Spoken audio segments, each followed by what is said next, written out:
to all the individuals who said tariffs would have no impact, zero effect on sneakers or any number of things, please come to the front of the line because, yeah, it feels like it's having an impact, right? Some of us stated that would happen. And oh my God, look, like the obvious is happening. So, good morning. It's Saturday when I'm filming this. I'm heading to a workout, but I just wanted to go ahead and share my thoughts real fast. Like, we'll get this on out the way. Macroeconomic changes can absolutely impact an entire ecosystem. We saw it in 2019 and 2020 when supply chains were disrupted. And now we're seeing it in relation to tariffs. Why? Because it has such a powerful impact. The de minimis change is actually what I think had such an impact when it comes to how consumers interact in the marketplace. Because if you are here in the United States, it's not out of the realm of possibility that you would choose to go to an overseas retailer, or you would utilize a platform like GOAT to acquire the sneakers you wanted, not within your region. You know, brands and, again, platforms could operate outside of, let's say, the US region, but there was still just perfect synergy there. You didn't have to worry about these increased costs. How many times have you wanted an item, you've seen that it's discounted, you add it to cart, but then once you see the shipping, the added taxes, and the fees, you're like, where's the actual discount? I feel like the entire discount has now just been added back onto the item itself. So I'm pretty much paying full price. Where's the upside for me? That's what it feels like, but it's even more of a blow, I think, to consumers where they think they're getting the shoe they really, really want. They haven't been able to find it maybe here in the States. Doesn't matter if they're going for retail or resale. And then you see the tariff fee that's tacked on. And remember, de minimis, that changed. So for items that you didn't at first have to pay this added expense for, right? Because it's a tax on an imported good. They don't care. You're importing sneakers. Well, guess what? There's going to be an additional charge there, because I even saw like really big time resellers. I'm talking massive resellers on this platform say, oh, well, just the brand or the retailer or the manufacturer will eat the tariff. How is that working out? They're not really doing that. There's one way that they're choosing to address it. And I said this is how they would address it. Not that I'm a business guru, but they're just going to have layoffs and just cut entire lines of human capital out of the way. Or they're going to close facilities because business-wise, it doesn't make sense anymore. It just doesn't for a lot of companies, right? Like Adidas stock dropped when they had to publicly come out and say, yeah, we're being affected by the tariffs. As consumers become more price conscious, you're going to see less activity with consumers needing to take on, the tariff charge, them having to eat it. Like, if it's between your bottom line and my bottom line, I have to protect my own bottom line. People that would shop on Essence all the time, listen, once they see what that extra charge is going to be, they're like, you know what? I don't really need this item. I don't care how much it's discounted on Essence. And we've had conversations about Essence, and I believe they were able to find funding to continue to move forward and operate. But everything is being affected and impacted. So real fast, the actual GOAT spokesperson told Soul Retriever, one of our greatest strengths as a business is our global network, and we continually seek ways to enhance and optimize how we operate. Plainly put, right? I mean, great corporate statement. But plainly put, we have to try to maintain our own bottom line while navigating the hectic changes that we continue to face in current times.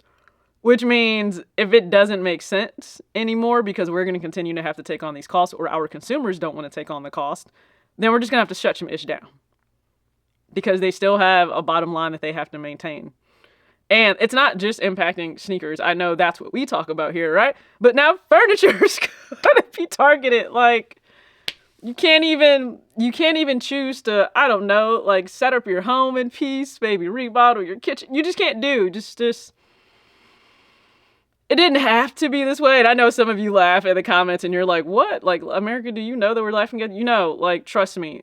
Any of us with more than 2 brain cells to rub together, like, we know what you all are saying outside of the country. Understand that, like, a lot of us feel the same. But, F around and find out is alive and well. Oh, now we're fucked. Oh, God. everything is being affected. Now, I think it's interesting when it comes to GOAT in itself, because people are, of course, sharing their experiences, whether it's sellers having a difficult time with GOAT, whether it's buyers also. And I will come out because with my experience, I haven't had negative experiences with GOAT. I'm never going to assume my experience is everyone else's experience. That's not how life works. I've had good experiences with him. I know a lot have not. Like the one time, of course, I had to send something back was for that Safari SB Dunk I had. And then after the fact, people warned me, like, yeah, the quality on that was so questionable on the actual print on the shoe. But I was able to return that. I had my GOAT credit. I bought something else that I wanted, and like everything was fine. But I know the common concern between GOAT customer service, StockX customer service is trying to have a conversation with somebody for GOAT is like impossible. It's impossible. And as a consumer, the one thing that every brand I think should strive to have is just great customer service. Even if something goes left, communicate with me. Have empathy for the consumer in this situation and just try to make it right. I've worked retail. I'm never going to lie to you and say the consumer is always right. I'm never going to lie to you and say that, because I know I've dealt with a lot of consumers that were not in the right. They were in the wrong. But communication is everything. So the fact that a lot of people just can't seem to communicate with GOAT, I know that is super frustrating. And I'm not saying this is going to make StockX look like some golden child, because don't they all have their issues? Like, they truly do. Every platform will end up having their issues. Sometimes it's just a roll of the dice of what's going to work, what's not going to work.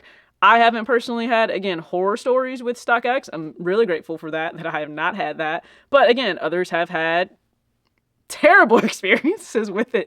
So when viewers get in the comments and they're like, oh, well, which one would you use? Which one are you more a fan of?